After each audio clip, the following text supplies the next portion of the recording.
Las emociones son sucesos subjetivos fisiológicos, funcionales y expresivos de poca duración que nos preparan a reaccionar de una manera adaptativa a los sucesos importantes en nuestras vidas. Estas organizan y dirigen 4 aspectos. Según Rive 2002, dice que son los sentimientos, la disposición fisiológica, la función y la expresión. Si hubiera medicina para detener estos aspectos, el individuo ya no podría experimentar lo anteriormente mencionado. La persona viviría en constante alexitimia, la cual se define como un déficit comunicativo emocional. Es una persona incapaz de identificar, reconocer, nombrar o describir las emociones o los sentimientos propios, con especial dificultad para hallar palabras para describirlas, además de ser una expresión verbal, mímica o gestual de las emociones o los sentimientos. Esa falta de captación de las emociones o los sentimientos ajenos generarían trastornos de la empatía. Alonso 2011. Se puede identificar 6 emociones según Gottman 2014. Está el miedo, la tristeza, la ira, la felicidad, el asco y la sorpresa. Estas se reflejan en el rostro de las personas, la gesticulación como la comunicación no verbal, que es de vital importancia para la interacción social. Si ya no se hubiese emociones, esto quedaría interrumpido.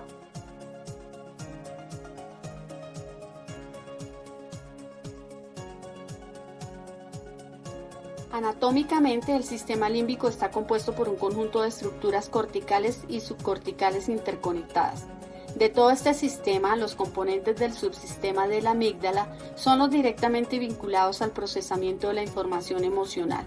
Dentro de las divisiones y las estructuras que desempeñan un papel importante en el proceso de las emociones, podemos identificar el hipotálamo, la amígdala, la corteza orbitofrontal lateral, la corteza prefrontal ventromedial, la corteza insular, el polo temporal, la corteza cingulada anterior y la corteza prefrontal dorsolateral, entre otras. Redolar 2014.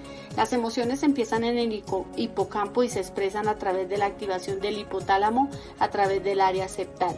Desde allí pasan por el tálamo y se experimentan a través de la activación del giro cingulado y la corteza entorrinal en su camino de regreso al hipocampo. Gottman 2004. En el proceso de la información emocional se destacan 2 elementos neurales, uno periférico y otro central. El elemento periférico de las emociones implicados en la marcha de los 3 componentes de la respuesta emocional incluye el hipotálamo y diferentes núcleos del tronco. El componente central comprende la amígdala y el córtex cerebral, especialmente la corteza insular, la corteza cingular y el córtex prefrontal. La definición de algunas estructuras. El tálamo se ocupa de recibir toda la información sensorial que llega al cerebro. La amígdala está implicada en las reacciones y los efectos emocionales sobre diferentes procesos cognitivos, como la atención, la memoria o la cognición social. Es el principal núcleo de control de las emociones y sentimientos en el cerebro, controlando asimismo las respuestas de satisfacción o miedo. Redolar 2014.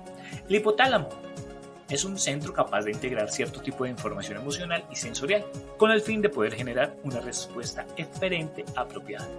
El hipocampo controla los procesos mentales asociados con la memoria y con los recuerdos de diferentes situaciones que nos producen emoción, de tal forma que podamos recordar diversas situaciones. Corteza cingulada. Esta va por encima y alrededor del cuerpo calloso y por el giro parahipocampal. Este sistema por lo regular se denomina circuito después del trabajo de Papez 1937, el cual creía que las estructuras límbicas componían un circuito en el sentimiento de emoción y de la expresión del comportamiento emocional. La corteza cerebral, al parecer, desempeña un papel importante en el comportamiento emocional y en la expresión de la emoción, ya sea como intérprete de la información que se le envía desde el sistema nervioso autónomo o como intérprete de la información del entorno. La corteza se divide en 2 mitades, hemisferio izquierdo y derecho, conectados entre sí en medio por el cuerpo calloso. Gottman 2014. Parkinson, a partir de las teorías de la emoción, identifica 4 factores o variables importantes que posee la emoción: evaluaciones situacionales, los cambios corporales, las conductas expresivas y las acciones motivadas. Los 4 pueden tener una influencia sobre la experiencia emocional, pero en última instancia, si lo hacen o no, depende de la evaluación de la situación.